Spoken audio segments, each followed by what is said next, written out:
我们先说一下10号蝴蝶它的一个结构图是什么样的啊？我还是用铅笔先把结构给大家画出来，让大家先了解一下它的一个基础轮廓是啥样的，然后咱们再说后面的操作。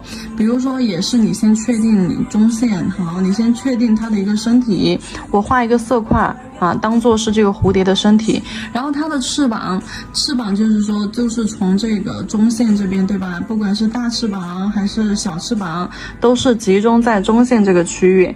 然后它的大翅膀的话，我们去分2条线，好，一个往上弯曲的这样子的 C 弧，哎，从斜方画出去，这是一条线，那一条最长的边线，然后再来成一个斜向阶梯啊，整体这样子成一个斜向往下收，成一个斜向的阶梯去画它的骨架。也就是说，我们越往下的话，它的翅膀这个结构线条会越短。好，这边下边再画一条啊，然后呢，我们在下方，哎，这里中线的位置，再画一条。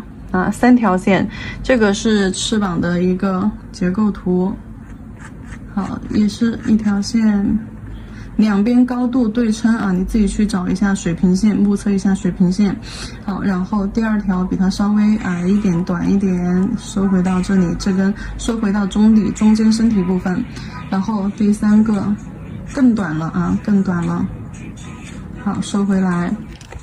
看没有，这3条线的话，从长度上是成一个阶梯式这样子斜坡，哎，斜坡下来的。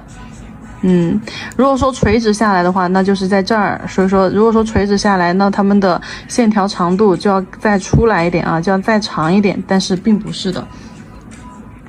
擦掉。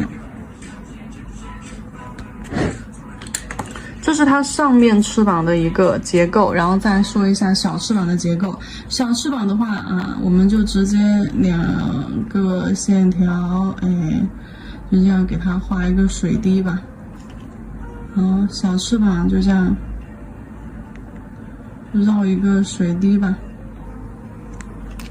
好抽象啊。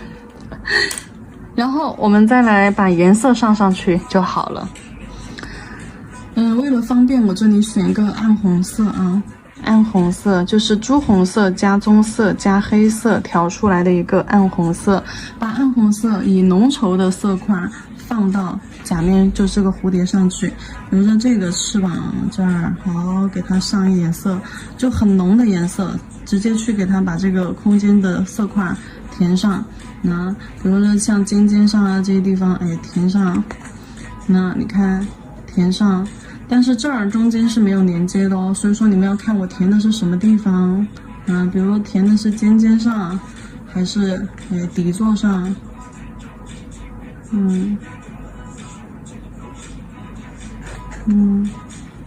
下面这个角落也是给它填点颜色，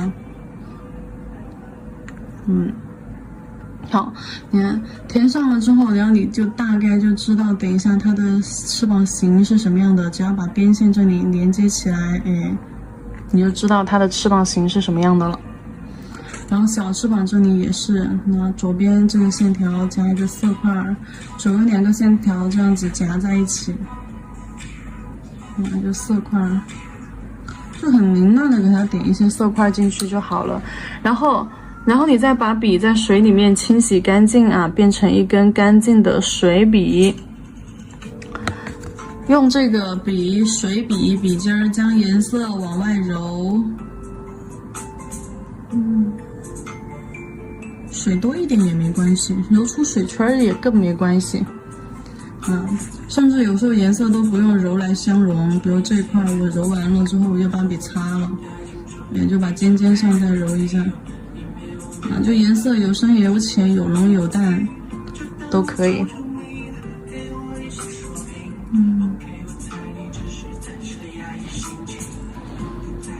好。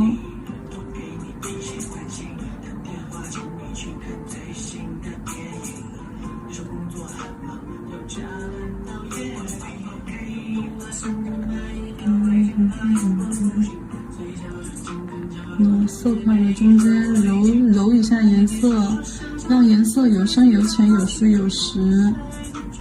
OK， 它翅膀就揉完了，翅膀揉完了，接下来我们要去勾的一些东西啊，你可以先用黑色，把身体给它画出来。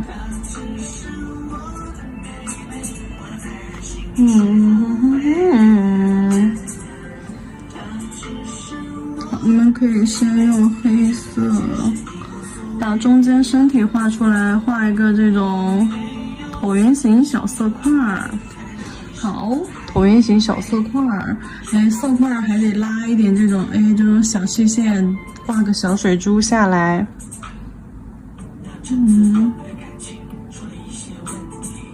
对，看就是拉一点这种小挂珠下来，包括它的触须也是点一个小色块，竖着的小色块，然后往中间拉，然后拉的断断续续的，就这种断断续续的线条拉回到头顶上来，一长一短啊，要点一个色块，好，慢慢的往中间拉，然后顿一下，点一个色块往回拉，就这种断断续续的这种触须，然后你再去给它把这个翅膀上面再去画一点那种液态感啊，液态的线条。什么叫液态的线条？就是点一个色块提笔勾，点一个色块提笔勾，就这种液态的线条，然后从这种色块上再挂一串下来，就这种感觉，就挂的血乌啷当的，就这种感觉啊，勾一点这种凌乱的线条在中间，那你看就有一种那种液态感。这里的话，线条一定要深要浓啊，要有线条感，线条要深要浓，不然的话，你跟它中间混色的这个浅色结合到一起，你就没有那种框架感了。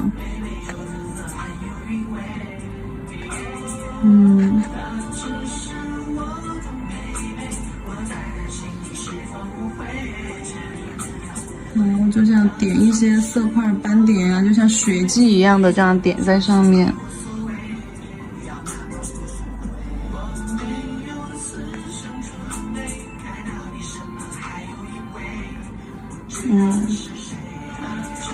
好，往下拉，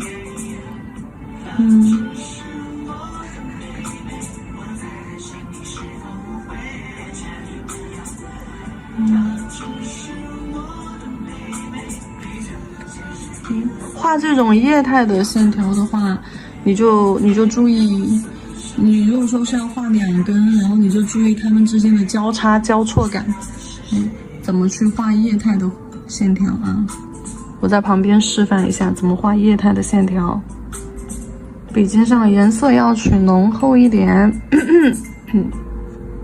然后画的时候看我的，注意看笔尖儿啊，注意看笔尖儿，好，用毛尖轻轻的勾细线，扭扭曲曲的，好，勾完之后压笔尖儿。好，提笔收，那就这种就有液态感。然后一般两根线条平行的话，就是一长一短的这样子，看画一根短一点的在旁边，这是两根线条平行的时候一长一短。如果说两根线条要交叉的话，对，那就缠绕。两根线条如果说要产生交叉的话，好，你先画完一根，然后你再画一根，紧紧的贴着它，然后去进行缠绕，也是一长一短两根线条啊。这个缠绕的弧度你尽量给它收窄，你别缠绕成什么样呢？你别就是说，就这样，就这样大弧度的去缠绕，这样子缠绕出来不好看的啊。就他们是那种瘦长的缠绕，那它的弧度从两边扩的并不多，偏向于直线，然后就轻微的两根线条一长一短交错，就轻微的就这样缠绕在中间，这样子才有具备延伸美感。然后这样子的话就太那啥了，不好看啊。好了，这个是我们的10号揉边技法，揉边晕染。我写哪儿呢？写这儿吧。揉边晕染啊，揉边晕染。好，揉边晕染技法的一个这种液态就是蝴蝶上面3个是用了渐变混色的渐变混色的3个宫廷风蝴蝶。那在上面这一排的话，也是用了渐变以及接色，然后不同 X 型弧度的一个结构的美拉德蝴蝶。然后最上面这一排就是我们的基础蝴蝶了基础蝴蝶就这个主要就演示了一些上色的笔法技法，要比如说平涂然后脱笔技法呀，双接色技法呀。最主要的这3款的话是表现的不同蝴蝶的角度，比如说正面左右翅膀对称的这种斜侧面45度角斜侧面的一个角度然后完整的一个侧面不是斜侧面呢，是完整的一个侧面的一个角度，不同蝴蝶的翅膀角度。然后下面3种是不同色系不同风格的3排蝴蝶。好了，这个第10号柔边晕染的液态蝴蝶我们就结束啦。自己动手做一做吧，这款蝴蝶特别适合画这种瘦窄的翅膀因为就显得它就很骨干，血快流干了。